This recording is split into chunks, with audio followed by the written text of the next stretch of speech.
this is a different kind of a meeting. ഇത്രയും നാളും professor Joseph പറഞ്ഞ പോലെ PPT ഒക്കെ വെച്ച് വളരെ ടെക്നിക്കലായിട്ടുള്ള മീറ്റിംഗ്സിലാണ് ഞാൻ കൂടുതൽ പ്രഭാഷണം നടത്തിയിട്ടുള്ളത്, വളരെ ടെക്നിക്കലായിട്ട്.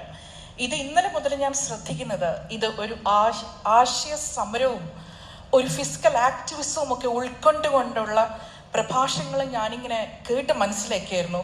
എങ്ങനെയാണ് ഒരു വൈഡർ ഓഡിയൻസിലേക്ക് നമ്മുടെ റിസർച്ചിൻ്റെ ഇൻഫറൻസസ് എത്തിക്കേണ്ടതെന്ന്. അതൊരു പഠനമായിരുന്നു എനിക്ക്. So I will try. എന്നോട് ധനകാര്യ കമ്മീഷനും കേരളവും എന്ന വിഷയത്തെ പറ്റി ചർച്ച ചെയ്യാനാണ് സുധാകരൻ മാഷ് പറഞ്ഞത്. ഇത് തുടങ്ങേണ്ടത് ഞാൻ വായിച്ച ഒരു ബ്രൂക്കിംഗ്സ് പേപ്പേഴ്സ് എന്ന് തുടങ്ങാം. അത് യൂറോപ്യൻ യൂണിയൻ എന്ന ഒരു ആശയം പല രാഷ്ട്രങ്ങൾ ഒരുമിച്ച് വന്ന് ഇക്കണോമിക് ഇൻ്റഗ്രേഷൻ ഒരു എൻറ്റിറ്റി ആയിട്ട് സ്റ്റാർട്ട് ചെയ്തപ്പോൾ അവിടെ കൾച്ചറൽ ഫിഷേഴ്സോ ഐഡൻറ്റിറ്റി പൊളിറ്റിക്സോ ഒന്നും ഇല്ലായിരുന്നു. രാഷ്ട്രങ്ങൾ വന്ന് ഒരുമിച്ച് നിന്ന് ഒരു ഇക്കണോമിക് ഇൻ്റഗ്രേഷൻ്റെ ഒരു രൂപകൽപ്പനയാണ് അവിടെ സംഭവിച്ചത്. പക്ഷെ ഇന്ത്യ എന്ന് പറയുന്നത് ഒരു ഇക്കണോമിക് ഇൻ്റഗ്രേഷൻ്റെ ഭാഗമല്ല. വൺ നേഷൻ വൺ ടാക്സ് എന്ന ആശയങ്ങളൊക്കെ നമ്മൾ മുന്നോട്ട് വെക്കുമ്പോൾ നാം മനസ്സിലാക്കേണ്ടത് ലിംഗ്വിസ്റ്റിക് ഇൻ്റഗ്രേഷൻ്റെ ഭാഗമാണ് ഇന്ത്യ എന്ന് പറയുന്നത്. It is not an economic integration. ഇതാണ് ആദ്യമായിട്ട് എനിക്ക് ഇന്റർ ഗവൺമെന്റൽ ഫിസിക്കൽ റിലേഷൻസിനെ പറ്റി സംസാരിക്കുമ്പോൾ മുന്നോട്ട് വെക്കാനുള്ള പോയിന്റ്. 2, പ്രൊഫസർ ജോസഫ് പറഞ്ഞു എന്തുകൊണ്ടാണ് central to state revenue tax ട്രാൻസ്ഫറിൽ നഷ്ടം സംഭവിക്കുന്നതെന്ന്. ഇത് മനസ്സിലാക്കണമെങ്കിൽ എങ്ങനെയാണ് ഇത് രൂപകൽപ്പനപ്പെടുന്നതെന്നും ഇതിൻ്റെ മാഗ്നിറ്റ്യൂഡ് എന്താണ്, ഇതിൻ്റെ ക്രൈറ്റീരിയ എന്താണെന്നും നാം പരിശോധിക്കേണ്ടിയിരിക്കുന്നു. പല ആശയങ്ങളും ഓൾറെഡി പ്രിയംപ്റ്റ് ചെയ്ത് കഴിഞ്ഞു. പക്ഷെ 2 കാര്യങ്ങളും ഞാൻ പ്രാധാന്യം കൊടുക്കാം. 14ാം ധനകാര്യ കമ്മീഷൻ, 14th ഫിനാൻസ് കമ്മീഷൻ, അതിൻ്റെ economic adviser NIPFP previous director Pinaki Chakravarti, അതിൻ്റെ ചെയർമാൻ YV റെഡ്ഡി, അത് ഒരു റാഡിക്കലായിട്ടുള്ളൊരു തീരുമാനം എടുക്കുന്നത് ദ ടോട്ടൽ ടാക്സ് ട്രാൻസ്ഫറിൻ്റെ ഡെവല്യൂഷൻ നമ്മൾ കൺസിഡർ ചെയ്യുമ്പോൾ അത് വളരെയധികം മാഗ്നിറ്റ്യൂഡിൽ 42% ഡിവോൾവ് ചെയ്യുന്ന ഒരു തീരുമാനമെടുക്കുന്നു. 16th ഫിനാൻസ് കമ്മീഷൻ ഇപ്പോൾ ആന്ധ്രാപ്രദേശ്, ബീഹാർ തുടങ്ങിയ രാഷ്ട്രങ്ങളുടെ റിപ്പീറ്റേറ്റീവ് ആയിട്ടുള്ള ഒരു പ്രഷറൈസ്ഡ് പൊളിറ്റിക്സ് എന്ന് പറയുന്നത് അവർക്ക് സ്പെഷ്യൽ കാറ്റഗറി സ്റ്റേറ്റസ് പദവി കൊടുക്കണമെന്നാണ്. പക്ഷെ ആ ഒരു സ്പെഷ്യൽ സ്റ്റേറ്റസ് അങ്ങനെ ഒരു തീരുമാനമെടുക്കാതെ ഓവറോൾ മാഗ്നിറ്റ്യൂഡ് ഓഫ് ഡെവല്യൂഷൻ ഇന്ന് 41% ടാക്സ് ട്രാൻസ്ഫർ സെൻട്രൽ സ്റ്റേറ്റിൽ നിന്ന് കൊടുക്കുന്നത് എന്തുകൊണ്ട് 50 or 60 ആക്കിക്കൂടാ? ഓവറോൾ മാഗ്നിറ്റ്യൂഡിൽ ഫോക്കസ് ചെയ്യുന്നത് ഒരു വിധത്തിൽ ഇതിനൊരു പരിഹാരമായേക്കാം. 2, ഇത് ഏതെല്ലാം മാനദണ്ഡങ്ങൾ ഉപയോഗിച്ചാണ് സെൻട്രൽ സ്റ്റേറ്റിലേക്ക് പണം ട്രാൻസ്ഫർ ഡിവോൾവ് ചെയ്യുന്നതെന്ന് പരിശോധിക്കുകയാണെങ്കിൽ ജനസംഖ്യ, ഇൻകം, ഇതെല്ലാം പ്രധാന ക്രൈറ്റീരിയയാണ്. കേരളം വളർന്നു എന്ന് പറഞ്ഞ് നമ്മളെ പിന്നോക്കം നിർത്തരുത്, എഫിഷ്യൻസി ഉണ്ടായി എന്ന് പറഞ്ഞ് നമ്മളെ പിന്നോക്കം നിർത്തരുത്. കാരണം ധനകാര്യ കമ്മീഷന്റെ ഒരു പ്രധാന ഒബ്ജക്റ്റീവ് എന്ന് പറയുന്നത് ഇക്കണോമിക് കൺവേർജൻസ്. പോർ സ്റ്റേറ്റ്സ് റിച്ച് സ്റ്റേറ്റ്സുമായിട്ട് ക്യാച്ചപ്പ് ചെയ്യുന്ന ഒരു പ്രോസസ്സിൽ ഇൻസ്റ്റിറ്റ്യൂഷൻ എന്ന നിലയ്ക്ക് ഫിനാൻസ് കമ്മീഷന് ഒരു പ്രാധാന്യമുണ്ട്. അതുകൊണ്ടാണ് ന്യൂട്രൽ ഇൻഡിക്കേറ്റേഴ്സ് എന്ന് വിളിക്കപ്പെടുന്ന ഇൻകം, പോപ്പുലേഷൻ, ജനസംഖ്യ, ഇതിനനുസരിച്ച് ടാക്സ് ട്രാൻസ്ഫർ ചിട്ടപ്പെടുത്തുന്നത്. പക്ഷേ ഓവർ ദി ഇയേഴ്സ് പല സംസ്ഥാനങ്ങളും ഇഫക്റ്റീവായിട്ട് ജനസംഖ്യ കൺട്രോൾ ചെയ്തു, വളർന്നു. അപ്പോൾ വളർച്ചയുണ്ടായത് കൊണ്ട് എന്തുകൊണ്ട് നാം പീനലൈസ് ചെയ്യപ്പെടുന്നു? ജനസംഖ്യ കൺട്രോൾ ചെയ്തുകൊണ്ട് എന്തുകൊണ്ട് നാം പീനലൈസ് ചെയ്യപ്പെടുന്നു? ഇതിന് ബദൽ എന്താണ് എന്ന് ഹൈ ടേബിളിലെ ഡിസ്കഷൻ വരുമ്പോൾ ചെയർമാൻ ഉന്നയിക്കുന്ന ഒരു ചോദ്യം, എന്തുകൊണ്ട് നിങ്ങൾ ഇക്വിറ്റി പ്രസ്താവനയുള്ള അല്ലെങ്കിൽ പ്രസംഗിച്ച് നടക്കുന്ന അല്ലെങ്കിൽ വിശ്വസിക്കുന്ന ഒരു കേരളം, ഇക്വിറ്റിയിൽ വിശ്വസിക്കുന്ന കേരളം എന്തുകൊണ്ട് ഫിനാൻസ് കമ്മീഷൻ ഇക്വിറ്റിയെ കുറിച്ച് പറയുമ്പോൾ തടസ്സപ്പെടുത്തുന്നു? അതിന് ഉത്തരം എന്ന് പറഞ്ഞാൽ നാം സൈസ് ഓഫ് ദ ഗവൺമെന്റ് പരിശോധിച്ചാൽ സെൻട്രൽ സ്റ്റേറ്റിലേക്ക് ഇക്വിറ്റി പ്രിൻസിപ്പൽ അനുസരിച്ച് ഡിവോൾവ് ചെയ്യുന്നതിൽ പല സംസ്ഥാനങ്ങൾക്കും ഫിസിക്കൽ സ്പേസിൽ ശ്വാസം മുട്ടൽ അനുഭവിച്ചു തുടങ്ങി, സഫോക്കേറ്റിംഗ്. അതുകൊണ്ടാണ് ഇതിന് ഒരു പരിഹാരം വേണമെന്ന്, എഫിഷ്യൻസിക്ക് ഇക്വിറ്റിയോട് തുല്യ പ്രാധാന്യം വേണമെന്നുള്ളൊരു ആർഗ്യുമെന്റ് വരുന്നത്. Because it is tying the hands of the subnational governments, finance minister and our fiscal space. ഇതിനൊരു ഉത്തരം കിട്ടിയേ പറ്റൂ. ഇക്കണോമിക് കൺവേർജൻസ് ഓഫ് കോഴ്സ് ഒരു ആശയമാണ്, പക്ഷെ അതിനോടൊപ്പം തന്നെ ധനകാര്യ കമ്മീഷന്റെ രൂപകൽപ്പനയിൽ ക്രൈറ്റീരിയയിൽ ഒരു മാറ്റം ഉണ്ടാവേണ്ടിയിരിക്കുന്നു. പാകിസ്ഥാൻ അല്ല ഇന്ത്യ. പാകിസ്ഥാൻ പോപ്പുലേഷൻ ബേസിസിലാണ് 4 പ്രോവിൻസസിന് ധനം ട്രാൻസ്ഫർ ചെയ്യുന്നത്. പക്ഷെ അവിടെ പ്രശ്നങ്ങൾ, regional inequality was very high because many good tourist spots എന്നൊക്കെ നമ്മൾ വിചാരിക്കുന്ന പല പ്രോവിൻസസും പാകിസ്ഥാനിലെ റീജിയണൽ ഡിസ്പാരിറ്റി അല്ലെങ്കിൽ ഇൻഇക്വാലിറ്റി കാരണം it's not growing. But India population എന്നുള്ള ഒരൊറ്റ ഘടകത്തിൽ നിന്ന് പല it's a multiple criteria in which we devolve tax transfers. ആ ടാക്സ് ട്രാൻസ്ഫേഴ്സ് ക്രൈറ്റീരിയ നിശ്ചയിക്കപ്പെടുമ്പോൾ can you do an out of box thinking എന്നൊരാശയം നാം മുന്നോട്ട് വെക്കണം. ഒരു out of box thinking already നടന്നു കഴിഞ്ഞു. 14ാം ധനകാര്യ commission by mandate incorporated climate change as a part of financial devolution. അപ്പോൾ net forest area but dense ആണെങ്കിൽ കേരളയ്ക്ക് ബെനിഫിറ്റ് ഉണ്ടാവില്ല. അതുപോലെ ഒരു out of box thinking in the criteria അതിന് സമയമായിരിക്കുകയാണ്. 1. 2, magnitude from the 42 to 50 we should bargain for an increase in the kitty in which the center devolve the tax transfers to the states. ഈ 2 ആശയങ്ങൾ നാം മുന്നോട്ട് വെക്കണം. 3ാമത്തെ ആശയം, ധനകാര്യ commission physical transfer അല്ലെങ്കിൽ ടാക്സ് ട്രാൻസ്ഫർ ഡെവല്യൂഷനിൽ ഒതുങ്ങി നിൽക്കുന്നില്ല. ഒരു സംസ്ഥാനത്തിന്റെ പബ്ലിക് ഡെറ്റ് ഡൈനമിക്സിലേക്കും ധനകാര്യ കമ്മീഷന് മാൻഡേറ്റ് എത്തിച്ചേർന്നിരിക്കുകയാണ്.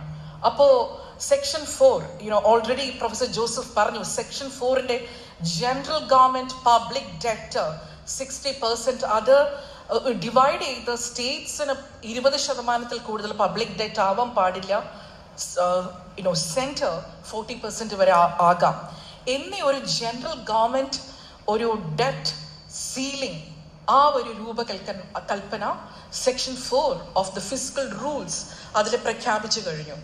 അപ്പൊ ഇതിനൊരു തിരുത്തി എഴുതേണ്ട ഒരു സമയം ആയിട്ടുണ്ട്. ഞാൻ പബ്ലിക് ഡെറ്റ് സസ്റ്റൈനബിൾ അല്ല എന്നല്ല ഇവിടെ ഉന്നയിക്കുന്നത്. കേരളത്തില് പബ്ലിക് ഡെറ്റ് സസ്റ്റൈനബിൾ അല്ല എന്നൊരു പോയിന്റിലേക്ക് കേരളം ഇന്നേ വരെ എത്തിയിട്ടില്ല. കേരളം ശ്രീലങ്കയാകും എന്നൊക്കെ പറഞ്ഞ ആ പ്രഖ്യാപനങ്ങളെല്ലാം പൂർണ്ണമായും തെറ്റാണ്. 1, ഒരിക്കലും ഒരു ഫിനാൻസിങ് പാറ്റേൺ ഓഫ് ഡെഫിസിറ്റ് പരിശോധിക്കുമ്പോൾ ഒരു സിഗ്നിഫിക്കൻറ്റ് കോമ്പണൻറ്റ് എന്നത് എക്സ്റ്റേണൽ ഡെറ്റ് ആണെങ്കിലേ ശ്രീലങ്ക പോലുള്ള സ്മോൾ നേഷൻ ഐലൻഡ് പോലെ നമ്മൾ ആവുന്നുള്ളൂ. പക്ഷെ നമ്മുടെ financing pattern of deficit is completely internal. External എന്നുള്ള കോമ്പണൻറ്റ് വളരെ ചെറുതാണ്. 2, ഓവർ ദി ഇയേഴ്സ് നമ്മൾ സിനറേജ് ഫിനാൻസിങ് ഈ പ്രിന്റ് ചെയ്തിട്ട് പൈസ RBI തരും, we do the deficit and fiscal profligacy, അതൊന്നുമല്ല നമ്മൾ ചെയ്യുന്നത്. നമ്മൾ ബോണ്ട് മാർക്കറ്റ് അധിഷ്ഠിതമായ ഇന്റേണൽ ഡെറ്റ് ഫിനാൻസിങ് ആണ് നടത്തുന്നത്. So Sri Lanka is out of question. Debt unsustainable ആണോ എന്ന് പരിശോധിക്കണമെങ്കിൽ നമുക്കിവിടെ റോൾ ഓവർ റിസ്ക് ഉണ്ടോ എന്ന് അറിയണം. RBI പരിശോധിച്ച കണക്കുകൾ നോക്കുമ്പോൾ ഡെറ്റ് മെച്യൂരിറ്റി സ്ട്രക്ചർ ഒരു ടേബിൾ ഉണ്ട്. അത് പരിശോധിക്കുമ്പോൾ അതിന്റെ കണക്കുകൾ കാണിക്കുന്നത് we don't have any roll over risk. കടക്കണിയിലേക്ക് പോകുന്ന ഒരു റോൾ ഓവർ റിസ്ക് ഇവിടെ ഇല്ല. You can see the table in the RBI state finance data. Roll over risk സംഭവിക്കുന്നില്ല ബിക്കോസ് ഒരു maturity structure of the debt is elongated. Refinancing risk postpone ചെയ്തിരിക്കുകയാണ്. അപ്പോൾ ഈ ഒരു കാലയളവിൽ റൊബസ്റ്റ് ആയിട്ടൊരു ഗ്രോത്ത് പാത്തിന് അധിഷ്ഠിതമായിട്ട്, ഇൻഫ്രാസ്ട്രക്ചറിൽ അധിഷ്ഠിതമായിട്ടൊരു നോളജ് ബേസ്ഡ് അധിഷ്ഠിതമായിട്ട് ഒരു വിഭാവനം, ഒരു രൂപരേഖ focusing on the economic growth ആണെങ്കിൽ we can grow out of the debt. കടം മേടിച്ചാൽ തെറ്റില്ല, you have to grow out of it. How you grow out of it? You look at your growth of the economy of Kerala and you look at the cost of the credit in which you take the debt, that's less than G. We are growing out of it and there is no intergenerational equity.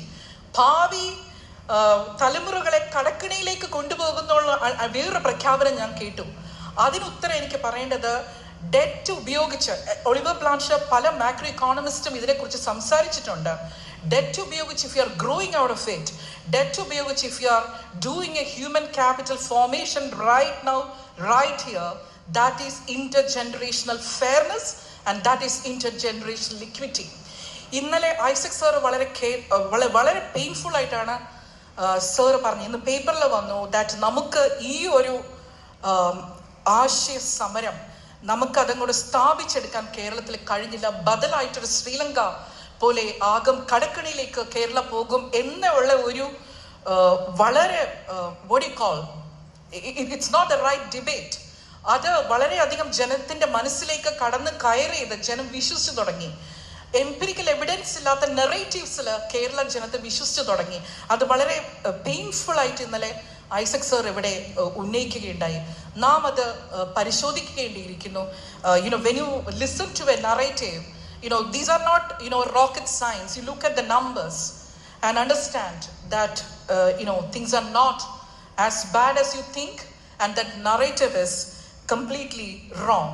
അപ്പോൾ രണ്ട് കാര്യം ഞാൻ magnitude and ഡെവല്യൂഷനെ പറ്റി പറഞ്ഞു. My final point is about the debt deficit dynamics. ഇതിന് ഒരു തിരുത്തിക്കുറിക്കലുകൾ ഉണ്ടാകുമ്പോൾ നമ്മൾ ഡൽഹിയിൽ നടക്കുന്ന ഡിബേറ്റിലും ഒരു increase in the 3% deficit threshold ratio 3% കൂടുതലാകണം എന്നുള്ളൊരു ആശയത്തിലേക്കാണ് പോയിക്കൊണ്ടിരിക്കുന്നത്. പക്ഷേ let fiscal deficit or fiscal policy be accommodative ആയിട്ടുള്ള ഫിസിക്കൽ പോളിസിനെ സെൻട്രലും സ്റ്റേറ്റും വിശ്വസിക്കുന്നുണ്ട്. പക്ഷേ you make your policy accommodative and tie it to capex formation and use it to reduce the output gaps. ഗ്രോത്തിൻ്റെ ആ output gaps കുറയ്ക്കാനായിട്ട് ഉപയോഗിക്കുക. ഈ ആശയ സമരം നാം ചെയ്യുമ്പോൾ ഒരിക്കലും റവന്യൂ എക്സ്പെൻഡിച്ചറിനെ പറ്റി മറക്കരുത്. കാരണം ഒരു government employer of last resort ആയിട്ട് പ്രവർത്തിച്ചാൽ മാത്രമേ, it's not a UBI like you helicopter money in to the hands of the people as cash transfers, അതൊരു കോപ്പിംഗ് അപ്പ് മെക്കാനിസം മാത്രമേ ആകുന്നുള്ളൂ. പക്ഷേ എംപ്ലോയർ ഓഫ് ലാസ്റ്റ് റിസോർട്ട് ആയിട്ട് ഒരു ഗവൺമെന്റ് മുന്നോട്ട് വരണമെങ്കിൽ നമ്മൾ റവന്യൂ എക്സ്പെൻഡിച്ചർ ഇസ് ബാഡ് എന്നും പറയാൻ പറ്റില്ല. അപ്പോൾ എനിക്ക് ഈ മീറ്റിംഗ് 2 ദിവസം ഞാൻ വളരെ ശ്രദ്ധിച്ച് ഈ മീറ്റിംഗ് അറ്റൻഡ് ചെയ്തപ്പോൾ ഒരു കാര്യം എനിക്ക് മനസ്സിലായത്, റിസർച്ചിൽ നിന്ന് ഒരു ഫിസിക്കൽ ആക്ടിവിസവും ഒരു ആശയ സമരവും അതൊരു മൂവ്മെന്റ് ആയിട്ട് ഒരു പാർട്ടി അതെങ്ങനെ മുന്നോട്ട് നീക്കുന്നു based on the public finance, the physical activism. This is my point. എനിക്ക് ടേക്ക് അവേ ആയിട്ട് ഈ 2 ദിവസത്തെ ഡെലിബറേഷൻസിൽ നിന്ന് എനിക്ക് കിട്ടിയത് ഇത് ആ ഒരു ഫിസിക്കൽ ആക്ടിവിസം എങ്ങനെ മുന്നോട്ട് കൊണ്ടുപോകാം. എന്നിട്ട് ലോകരാഷ്ട്രങ്ങളെക്കുറിച്ച് ഞാൻ ചിന്തിച്ചു, ഏതെങ്കിലും ഒരു സ്ഥലത്ത് ഫിസിക്കൽ ആക്ടിവിസത്തിന്റെ ബേസിസിൽ ഒരു മൂവ്മെന്റ്, ഒരു പൊളിറ്റിക്കൽ മൂവ്മെന്റ് ഉണ്ടായിട്ടുണ്ടോ? One thing I could recollect is what has happened in Greece. അവിടെ ഒരു series of party, mavericks, professors, journalist, artist, ഇവരെല്ലാവരും ഒരു ലെഫ്റ്റ് മൂവ്മെന്റ് ഒരുമിച്ച് കൂടി അതൊരു ഫിസിക്കൽ ഓസ്റ്ററിറ്റി മെഷേഴ്സിന് എഗൻസ്റ്റ് ആയിട്ട് ഗ്രീസിന് സംഭവിച്ചുകൊണ്ടിരിക്കുന്ന ആ ഒരു ടൈറ്റ്നസ്, ജനങ്ങളെ പട്ടിണിയിലേക്കും എംപ്ലോയ്മെന്റ് വെട്ടിക്കുറയ്ക്കുന്നതുമായിട്ടുള്ള ഒരു ഫിസിക്കൽ ഓസ്റ്ററിറ്റി മെഷേഴ്സിലേക്ക് രാഷ്ട്രങ്ങളെ മുന്നോട്ട് നീക്കുന്ന ഒരു financial oligarchy, ECB, European central bank, 2 multilateral organisations അവരുടെ ഇന്റേണൽ പബ്ലിക് ഫിനാൻസിൽ തീരുമാനങ്ങൾ എടുക്കാൻ തുടങ്ങുമ്പോൾ ഒരു ഫിസിക്കൽ ഓസ്റ്ററിറ്റി ഒരു ആശയ സമരമായിട്ട് എങ്ങനെ ഗ്രീസ് മുന്നോട്ട് നീക്കി എന്നുള്ള ഒരു ഇതാണ് എൻ്റെ മനസ്സിലേക്ക് വന്നത്. I stop here and look forward to interacting with you because ma'am has to leave now and we will open the floor right now. Then thank you so much once again and it's my honor and privilege. Thank you. നന്ദി madam ലളിതമായ വിശദീകരണത്തിന്. Professor Lekha